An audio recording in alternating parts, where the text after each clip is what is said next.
If you're trying to think and step back and assess yourself, you're looking and you're saying, okay, guys, we typically measure ourselves how?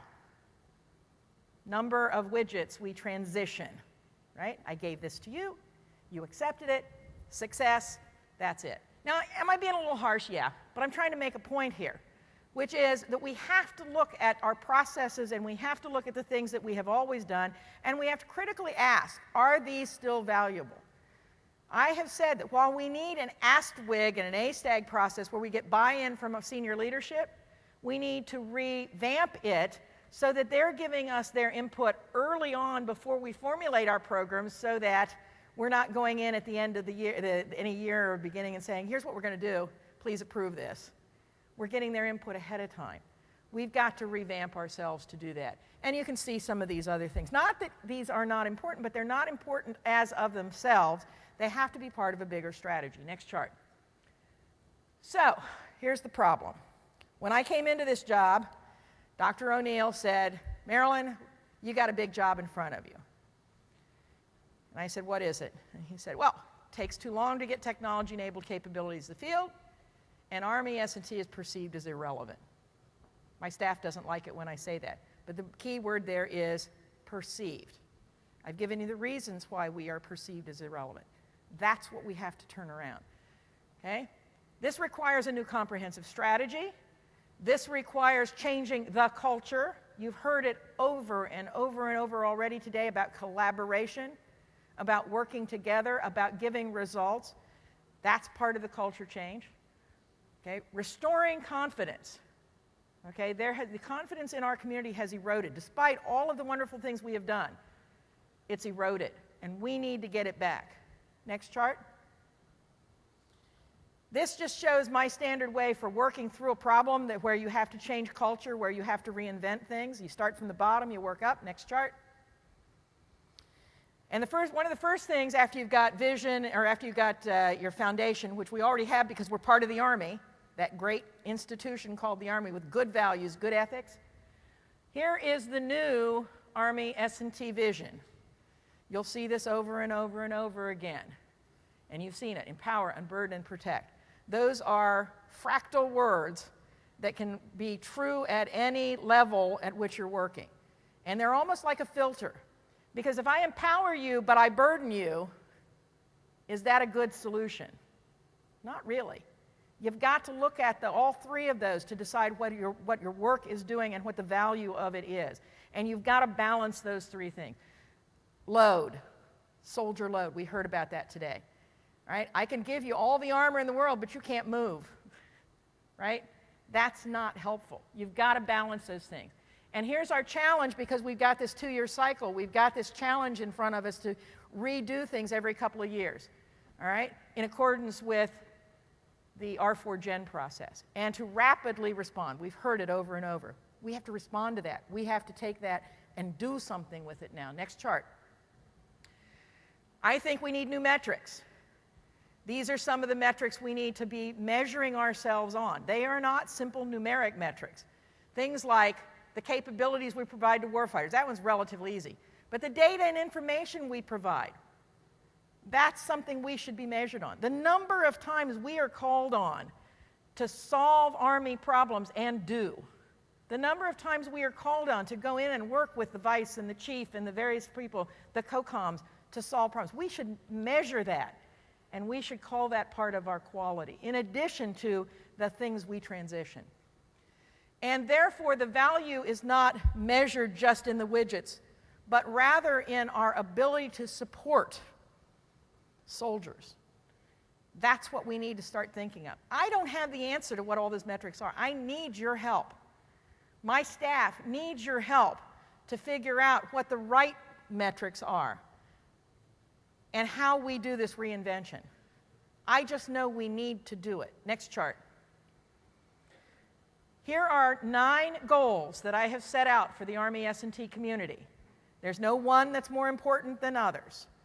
All right? And if you read these, there's background behind every one of these, but you've got to do all 9. However, in any given year, I cannot make everybody, world-class everything, right? So we've got to take these things and we've got to figure out which ones are the most important. I'm going to tell you that in the first year, I'm focusing on this one, timely transition of the right technologies, addresses the problem. A balanced investment portfolio, defining what that is, defining how we measure it, and strong internal and external partnerships, because we can't do it alone. That's what I'm going to focus on. These other ones are going to be working, but those are what you're going to hear me asking for help on in this first year. Next chart. And in order to do that, I have expectations of you all. I expect you to do a better job of understanding current and future warfighter needs. That's part of why we're here, to learn that. I need, and we all need, to identify opportunities for leveraging, not trying to be the sole owners of everything. Okay? We need to collaborate. We need to partner. We need those PMs and PEOs and people who actually get things to the field to want to come to us, to want our help, and to expect our help by being successful in helping them with acquisition. And then we've got to have this part of getting those young scientists and engineers in and keeping them motivated and keeping them learning the skills that they need to be successful in this world. And then my job is to communicate, with your help, the vision and strategy to decision makers and stakeholders. I got to get this out there. I've got to be your champion out there to help do that, because if we then take Dr. O'Neill's challenge, which is to make soldiers a decisive edge, this is what we should all be focusing on. Next chart. I'm going to reorganize, and I'm out of time, but I'm going to reorganize my organization. All right? You've already heard that we now have a chief scientist, Dr. Scott Fish. He's going to help by taking on some of these technological challenges and explaining things better to people and getting to the bottom of things and asking questions. Please, please, please respond to him when he asks you questions so that he can go back and feed this information and be the honest broker for our community, okay, along with you. We will have a director for strategic plans and program planning. That person will be the SES who is going to look at the vectors of where we're going and help you all plan programs better to deliver better capabilities to the field. Not just the widgets, but rather capabilities that people go, yeah, we got this, we need it, we love it. Come the technology guys. And then there's going to be a director who's looking at the programs we are doing, balancing them out when they need to be accelerated or slowed down or whatever, and focusing on technology transition. And then we're going to have a senior military advisor. And that person, I'm working on trying to be back on my staff, who can help Scott translate geekies into warfighter-ease and vice versa, and all of us understand better about the current ops and to do some more wargaming like we need to do to understand operational and tactical vignettes and what they mean to us in the technology community, what's important and what's not. Next chart. The next level down on this is that I will have deputies for, think of these as domains or portfolios. Don't panic if you don't see your specialty here. These 4 domains or portfolios do contain all of the ilities if you're talking about, right? Because if you're talking about soldiers, there's medical in there, there's communications in there, there's lethality in there.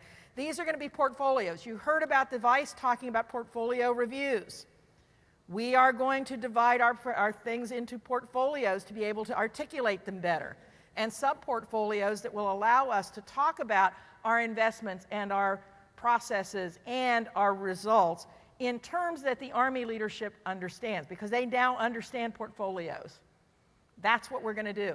We're going to need your help. And then we will have functions here, which will each have a deputy. Think of this as interaction and matrix organizationing, and basically think of this as really doing portfolio management. Then we will have some initiatives. These are 3 that you can be hearing about where we're going to be focused. These are cross-domain, if you will, initiatives. Don't think of this as just another invention of RDECOM and their SIDS and TIFs. This is about portfolio management and about cooperation and collaboration. And it's going to start in my office, and it's going to spread out to you all so that we can help articulate and defend what we need. My promise to you is that by the end of January 11, I will give you names for each one of these people, and each one of these people, and each one of these people who are going to be in charge of those. Those will be your go-to points for getting your work recognized in our offices. Next chart. And if you didn't know, these are the kinds of people we interact with. Everybody. If you don't see yourself on here, then I've made a mistake, because this is what we need to do. And it is many different languages, many different perspectives. We have to address all of these, and we have to be partners with all of these. It is a daunting challenge, but it is absolutely necessary that we do this in order to not only survive, but to give those warriors the best we can possibly give in this kind of an environment. Next chart. So, that's my spiel on reinventing Army S&T. Take a step back, look, figure out how you fit in, engage with us. We will engage with the MACOMs, we will engage with the labs and centers, we will engage with OSD to help bring this all together. My question to you is, how can you help reinvent Army S&T?